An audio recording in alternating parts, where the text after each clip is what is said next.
Over the next 9 weeks, I'll be traveling throughout Australia and New Zealand. I'll be starting in Darwin of the Northern Territory and making my way south through the outback to Uluru. Then I'll be heading down the Australian east coast from Cairns to Melbourne. Once in New Zealand, I'll be checking out the North Island before the adrenaline and adventure of the South Island. This is my second time in Australia and New Zealand, but this time my bucket list will be a lot shorter. This is the Grand Ocean Adventure.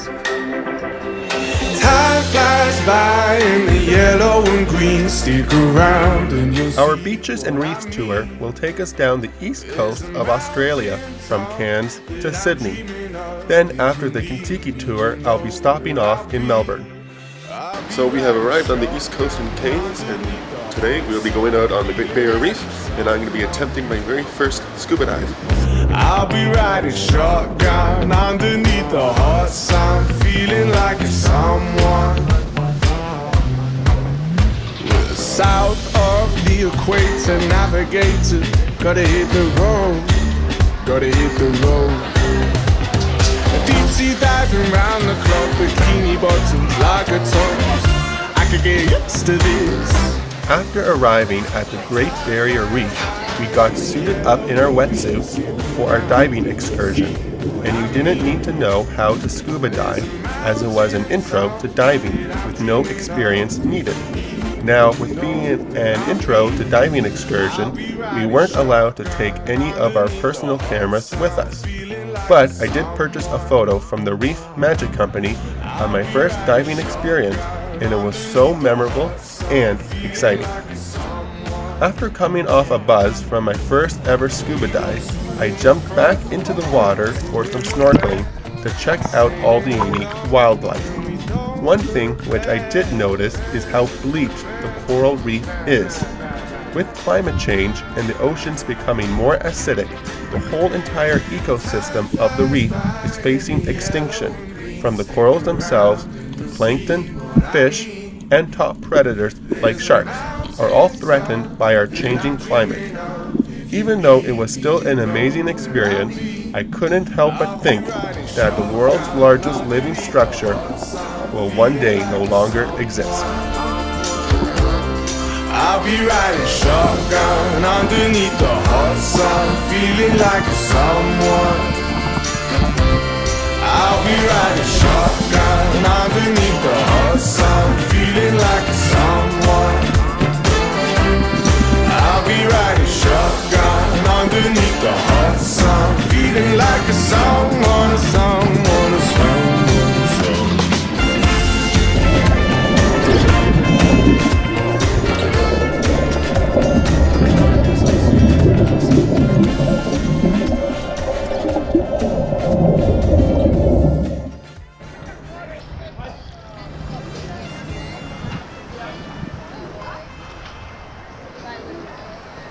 So today is the second day of our trip down the east coast, and today is classified as Super Sunday, as we have bungee jumping, ninja and swing, and whitewater rafting today.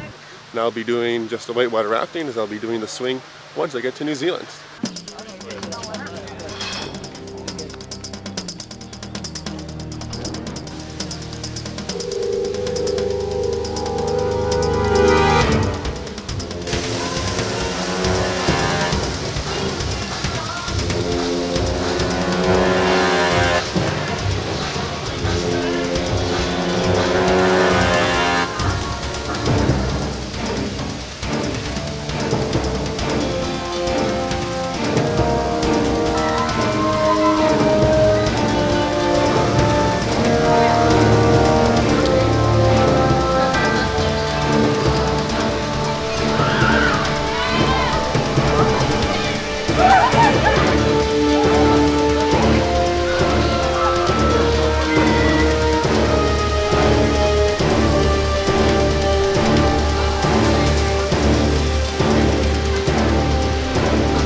How was that, guys?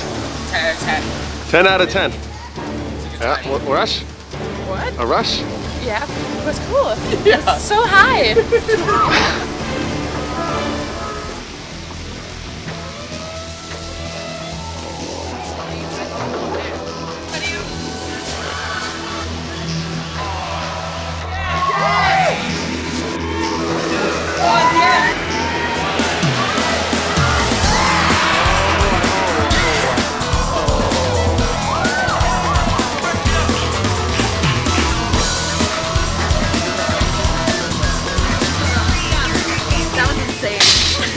tempted to go again.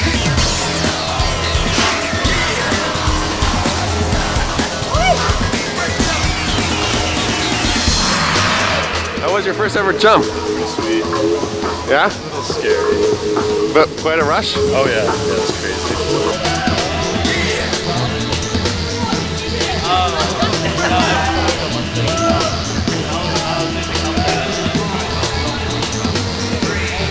That was crazy. That was like stupid.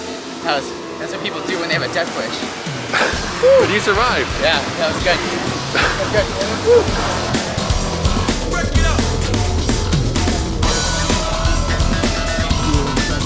After our swinging and bungee jumps, we then hit the river for some whitewater rafting.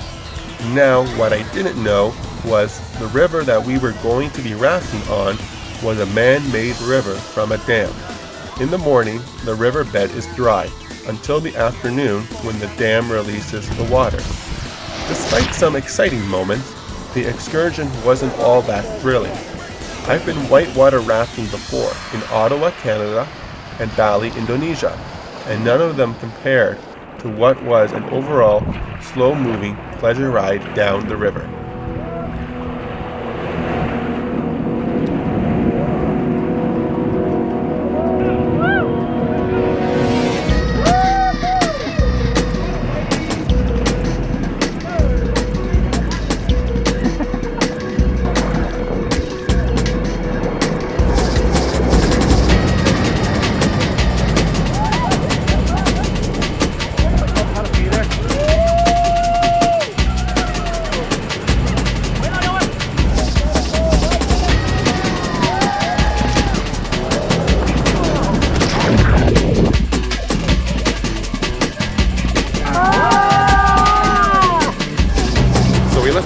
Cairns early this morning for our trip down the east coast. The last couple days have been amazing with snorkeling, bungee jumping, engine swing, and whitewater rafting. And tonight we're going to be boarding our vessel for our 2-night sail along the Whitsundays and checking out some amazing beaches along the way.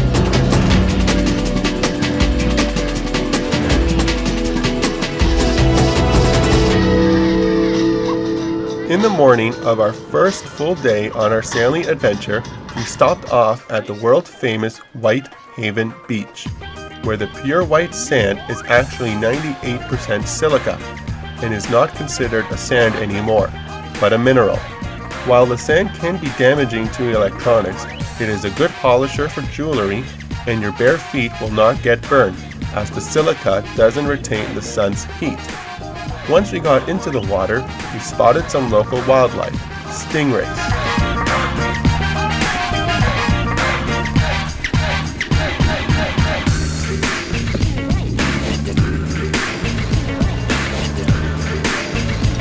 After spending a few hours on Whitehaven Beach, we then raised sails and began to sail around, enjoying the endless views of paradise before we stopped off at another site along the Great Barrier Reef for some more snorkeling.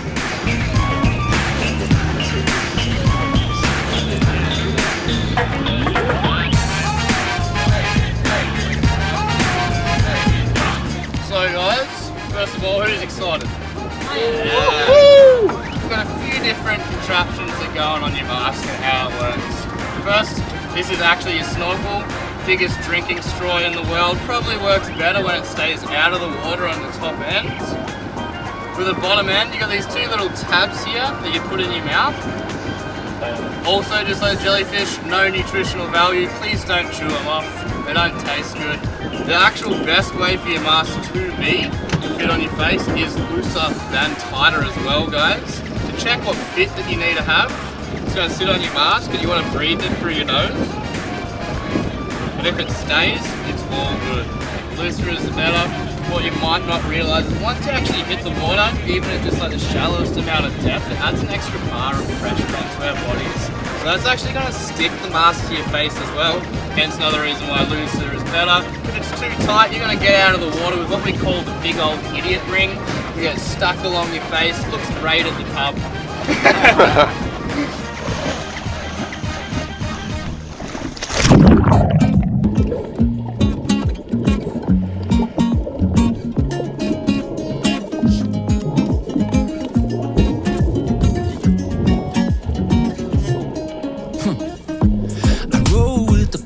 yes. I go with the flow. I used to fight against the tide. The difference between this dive site and the one in Cairns was we were snorkeling on a shelf, where the corals would end and you would see nothing but the blue ocean.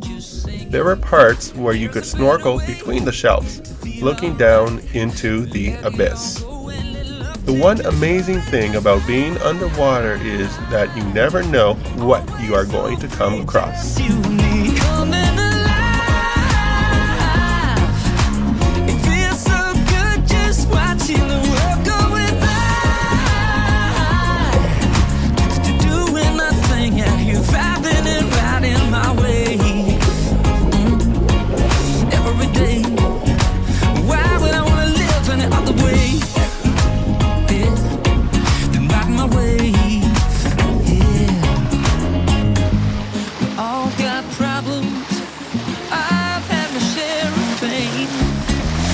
Scars and places that you can't even see, baby, but it made me who I am today. So when it rains, After our snorkeling, we met up with 2 other sailing vessels, one of which was the other half of our Kentucky group, and we sailed in tandem, harnessing the powers of the wind.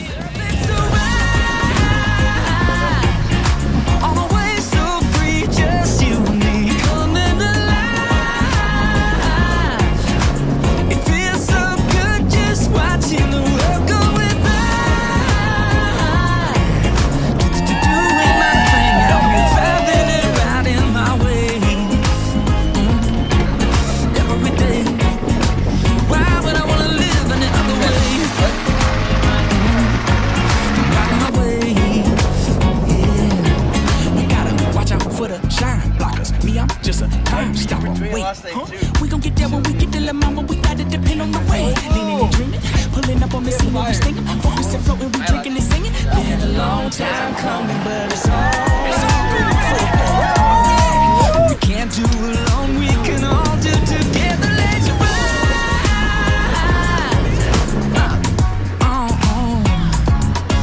We're coming alive.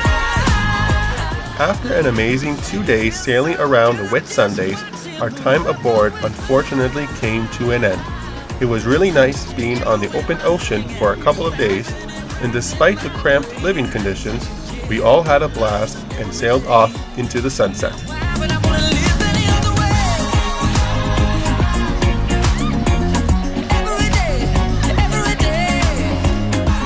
Back on land, we made a pit stop at a cattle farm where we got introduced to sausage.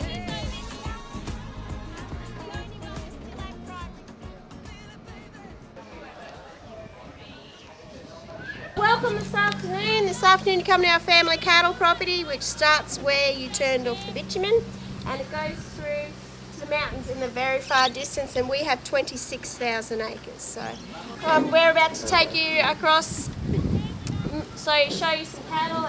Basically we run beef cattle, so we're going to show you some that we have.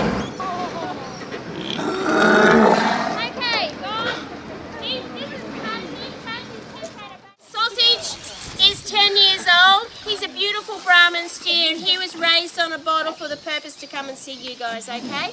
So I'll tell you why we're not going to eat him, because all of our cattle have to have a little white tag in their left ear. Sausage doesn't have one, and that tracks their movements, and that's the only way you can sell them. It's like your passport, it tracks your movements, it tracks their chemical status and all of those sorts of things, okay?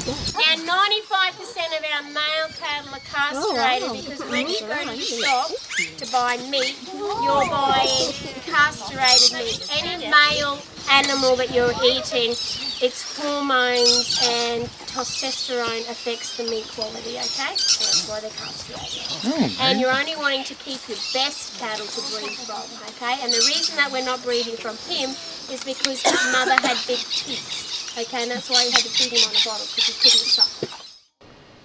That night, we were treated to a home-cooked meal of roast beef, vegetables, potatoes, and lots of gravy, courtesy of our Kentucky coach driver, Rocky Reefs. Come down inside, Chloe and Reefs are going to do some line dancing with you. Yeah. And a few moves. Yes. And then you're going to start carrying.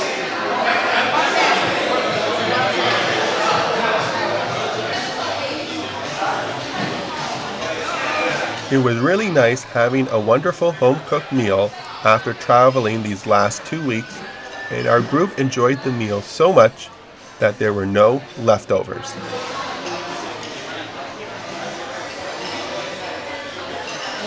After our large and filling meal, we all got a lesson in whip cracking, where Rocky Reefs really had a go.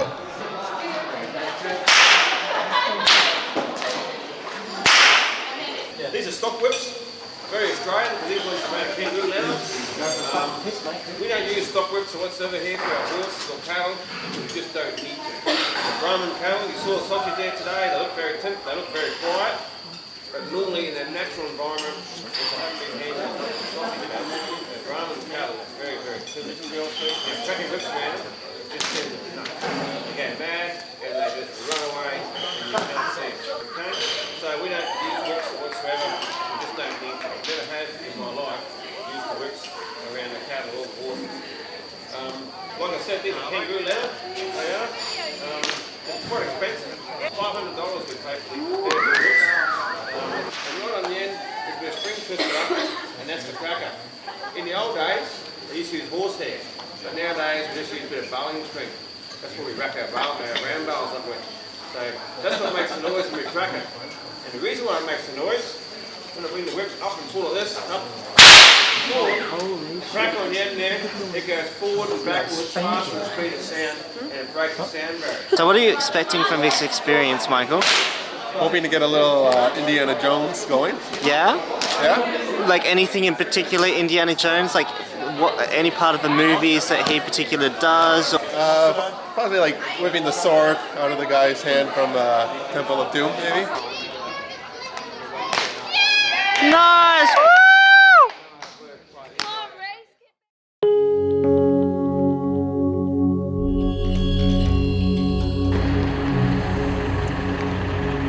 After our farm stay, we continued on to Noosa for a day trip to the largest sand island in the world, Fraser Island. We boarded our safari vehicles and drove to the ferry to get onto the island. After a short ferry crossing, we arrived on the island and drove along the longest sand highway in the world before heading inland.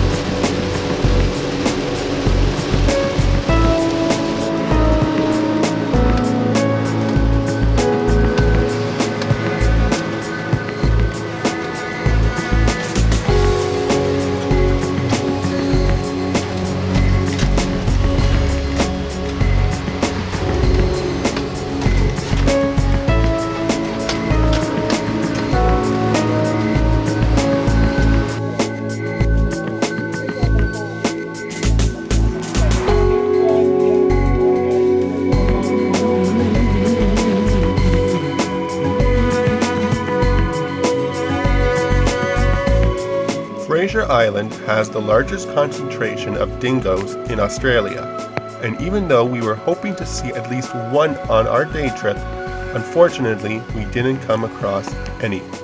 However, we did hear this very interesting bird call while on a nature walk.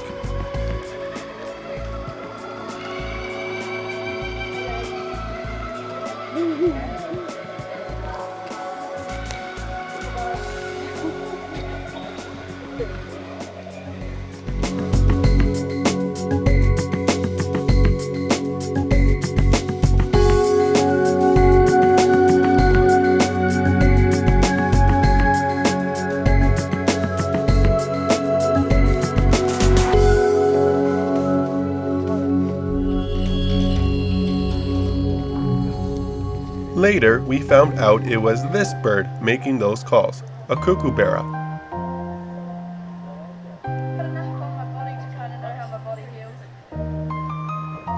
After our walk, we arrived at Lake Mackenzie, which is the world's largest perched lake.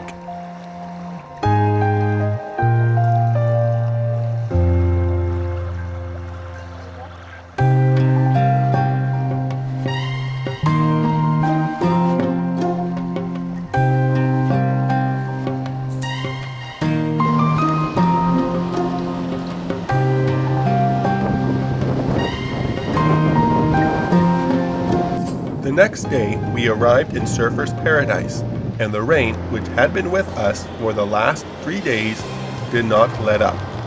With a lot of the activities weather dependent, we were only left with a visit to the Currumbin Wildlife Sanctuary, where we got to see some of Australia's most famous animals, such as koalas, Tasmanian devils, dingoes, and of course, kangaroos.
So yesterday we arrived in Byron Bay. It's a quiet, small little town with lots of different unique shops and lots of restaurants. Any cuisine that you want, pretty much you can get here. It's pretty interesting.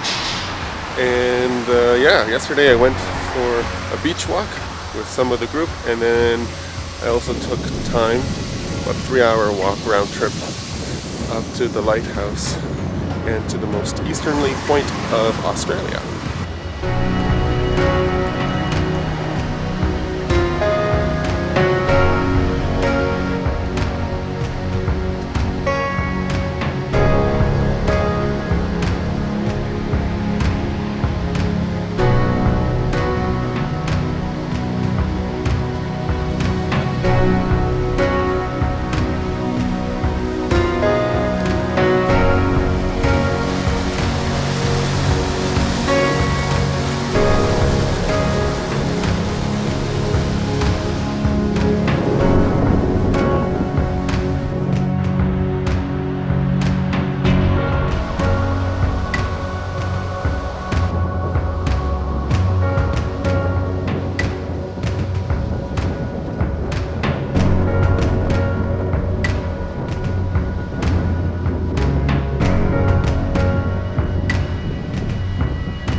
Today we're leaving Byron Bay and we're heading down to Coffs Harbour for our included surf lesson, which is pretty cool.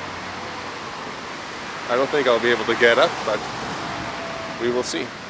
When we turn our surfboard around, guys, it's very important to make sure the nose in front of that surfboard is facing back towards our beach. Okay, so if that nose is facing back towards where we need to be, that's exactly where we're facing, that's exactly where we're trying to surf. Does that make a bit of sense? Awesome. Getting on the surfboard.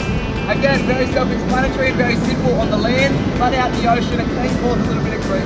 You can generally see one or two things happen. Alright, people get way too excited.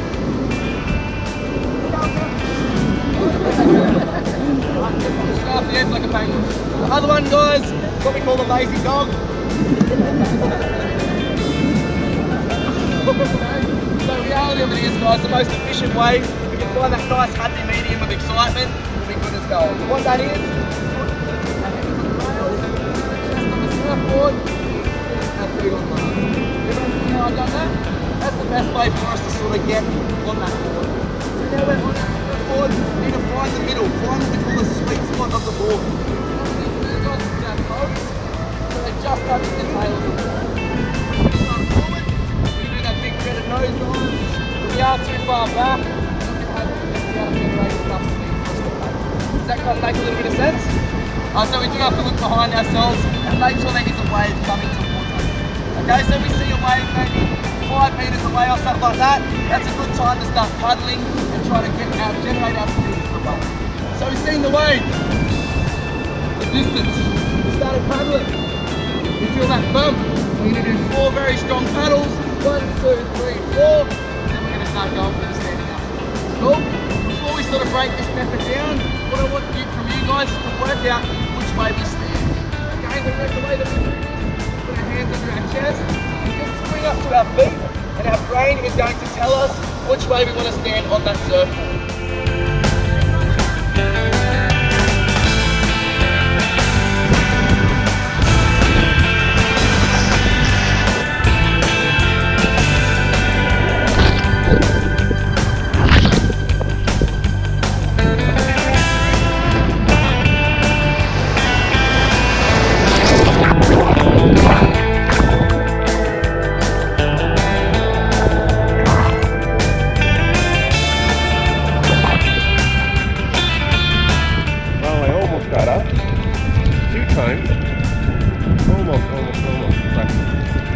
An exhilarating ride.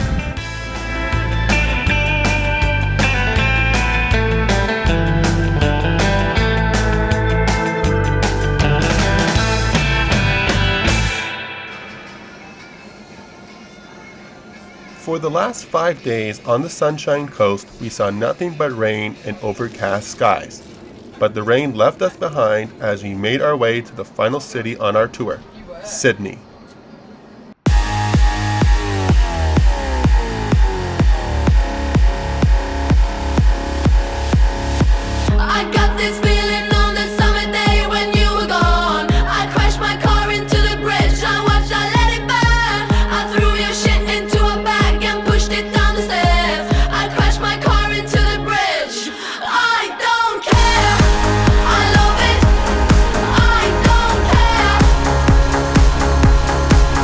Welcome to Sydney, Australia. After 24 days of traveling from Darwin to Uluru in the outback and then Cairns down the east coast, we have finally made it to Sydney.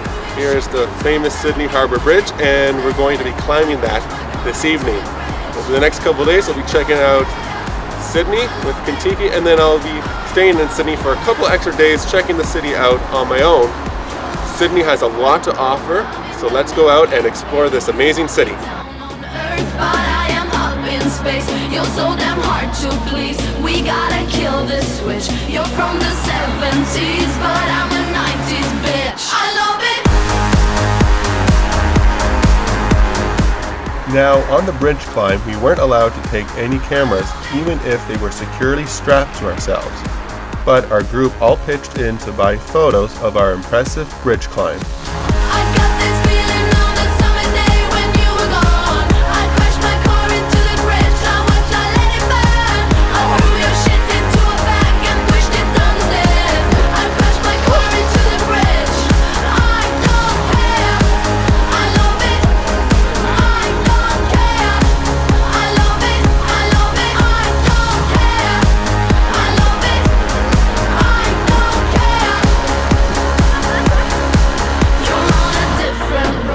day, we checked out 3 local beaches: Manly Beach, Bondi Beach, and Coogee Beach. All beaches are very unique, with Bondi and Manly being the more popular ones, but I personally prefer Coogee. After our beach tour, we had free time to explore Sydney on our own, so I, with a few other travelers, took the ferry ride through the Sydney Harbour for amazing views of the city skyline, the Opera House, and the Harbour Bridge before checking out the Opera House more in detail. Let's tell the world all the things we've done, falling in love in the setting sun. I've got a song and a smile so bright, I'll make you wish you were here tonight.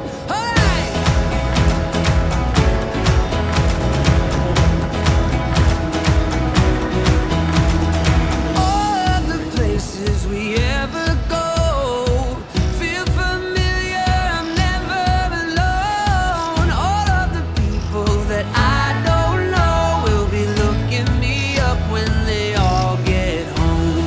Let's tell the world all the things we've done, falling in love in the setting sun. I've got a song and a smile so bright, I'll make you wish you were here tonight. And if you tell the world your secrets, you never know what's set in stone and what can grow.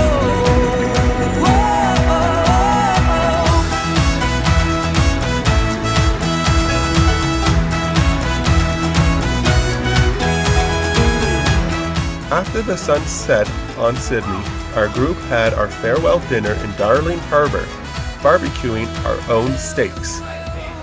It has to say it has been one of the best trips I've ever run, so I hope you guys. The rain didn't stop us doing anything. May have got us sick, but the rain we're still here. And my boss loved you all today, so. You guys will need to oil and salt and pepper them. In terms of timing, so we have rare to medium. About 6 each side, so I'm talking each side, is medium. And then 8 to 9 minutes is each side is well done. So that's why you well done guys are here to cook it. So make sure, don't keep flipping it, we got to get it, let it hot. Once you start seeing the blood coming out of the steak, then it's time to like turn it as well. So put oil on it, salt and pepper, and then we're going to step back. We're going to try and get as many steaks on as possible so everyone can have dinner. Even though last night was our last dinner together, our group had one more activity the next day, a day trip to the Blue Mountains, where we had amazing views and amazing weather on our final day of the big walkabout from Darwin to Sydney.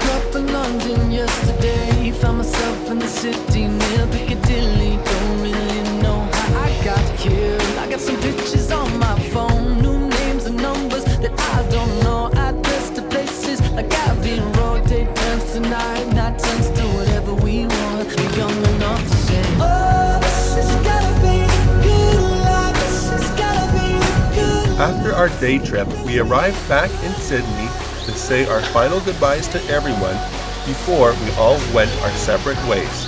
Well, thanks Spielberg, it's been a pleasure to have you on board. Just remember to put me in the credits, Rocky Reefs, and remember when you're famous. Thanks for coming on Kentucky. We made it 16 days, all the way from Cairns down to Sydney. Awesome group, and yeah, Michael, you're a legend. We're okay, we've done it. Cheers, enjoy yours. Don't know where we've been for the past few years or so. Paris to China to Colorado. Sometimes there's airplanes that can't jump out. Sometimes it's bullshit that don't work. Now we got stories, but please tell me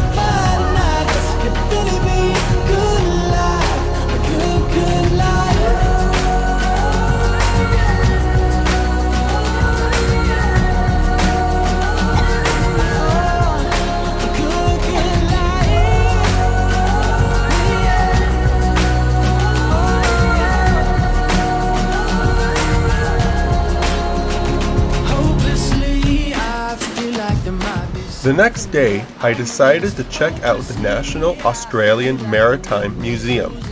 The museum has two components.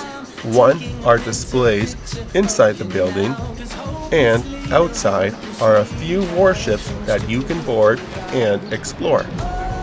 I only did the displays due to my limited time. Plus, I wanted to save a few extra minutes to check out the James Cameron exhibit, Challenging the Deep. This exhibit features the technology behind some of Cameron's innovative dives and also had some props and costumes from his film Titanic, including a very detailed model of the wreck.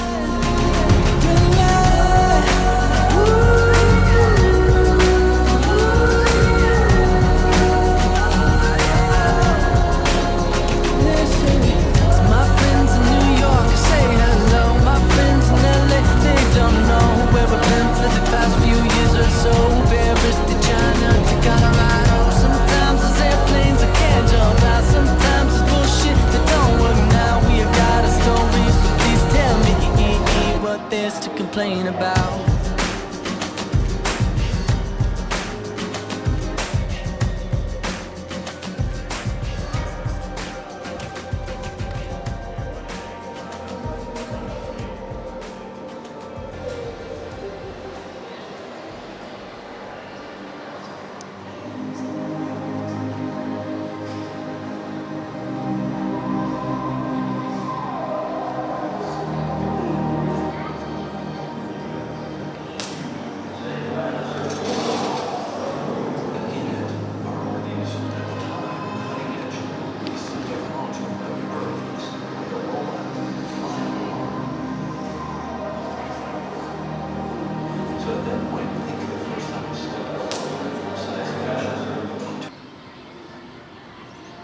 While I was in Sydney, I came across this brochure from the Sydney Aquarium where you could dive with sharks.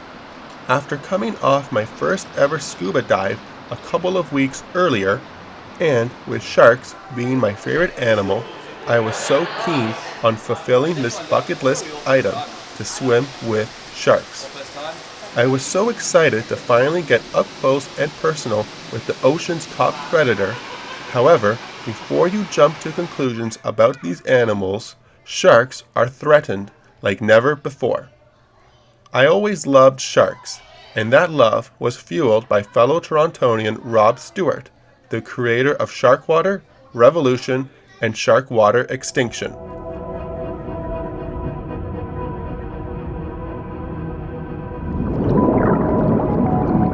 "15 years ago, I began a quest to save sharks from shark fin soup, a Chinese delicacy.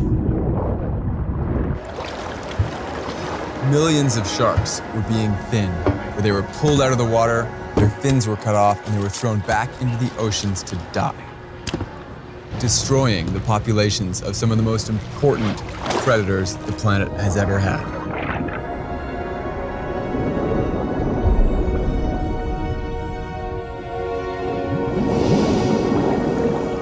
And I thought that if I could change the public's view of sharks, if I could make them love these animals like I did, see that they're beautiful and amazing and magnificent and important, then maybe they'd want to fight for their protection, like they fight for pandas and elephants and bears.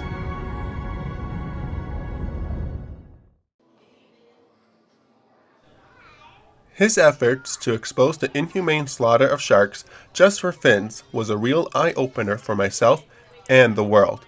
Through his work, sharks are becoming more protected. However, the shark mafia are finding new ways to kill and distribute sharks through our foods, cosmetics, and pet food. His film Sharkwater Extinction exposes this, but it cost Rob his life. The sharks at the Sydney Aquarium are grey nurse sharks. These animals are critically endangered, and the aquarium has 5 of these magnificent animals, 2 males and 3 females. Sharks are naturally shy animals. They don't approach things that aren't familiar to them. In the cases where people do get attacked, it is by mistaken identity. Once a bite does happen, the shark recognizes that we are not their food and leaves. In the rare cases where someone actually dies, it is from blood loss, not because the shark ate the person. Of the top 15 most dangerous animals on Earth, sharks are at number 15 with only 6 deaths per year. Lions kill 22 people per year. Elephants and hippos kill 500 people per year. Man's best friend, dogs, kill 35,000 people per year. And us humans kill 437,000 people each year. It's time our views change. Just because we see it in the movies doesn't mean it's real. Once we dove into the shark tank, we were greeted with several unique animals, such as a giant stingray and turtle, groupers, and 4 species of shark, including the white tip, Port Jackson, Wobbegong, and of course the gray nurse. Once again, we weren't allowed to bring any of our own cameras, but our dive master took some incredible video of our amazing experience. Throughout the dive, I wanted one of the sharks to come as close to me as possible, so I kept my breathing very calm and my heart rate as low as possible so that they wouldn't be afraid of me or view me as a threat. The gray nurses kept their distance, but right at the end of the dive, one of the sharks came within several centimeters from me. I was staring into this creature's eyes, and it was a real moving experience, one that I will remember for the rest of my life.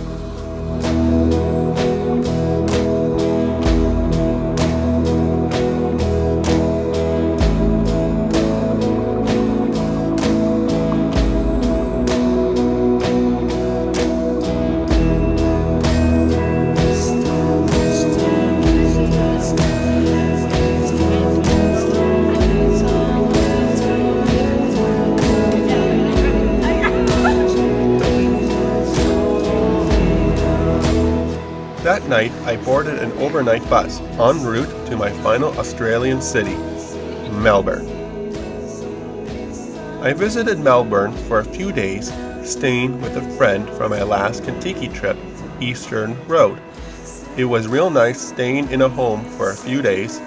Now, while I did check out the city, including some street art and the Victoria markets, it was a nice few days to relax before the adrenaline of New Zealand begins.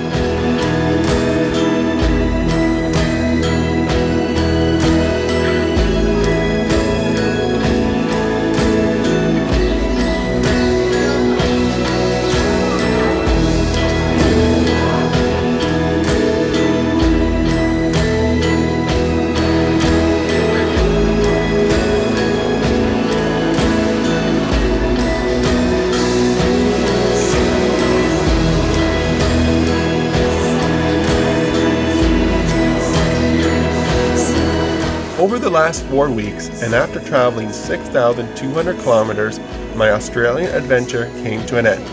I had such a blast in Australia, from venturing through the outback to sailing around the Whitsundays, checking off several activities on my bucket list that I never thought I would do, such as flying in a helicopter over Uluru and doing my first ever scuba dive on the Great Barrier Reef. Of course, the ultimate experience and moment was swimming with sharks. Even though I had a blast doing these activities, sharing them with my fellow Kentucky travelers from all over the world made them more memorable. Now, the real highlight of my journey is set to begin, as I'll be spending the next 5 weeks traversing the North and South Islands of New Zealand. I'll be riding shotgun underneath the hot sun, feeling like a someone. I'll be riding shotgun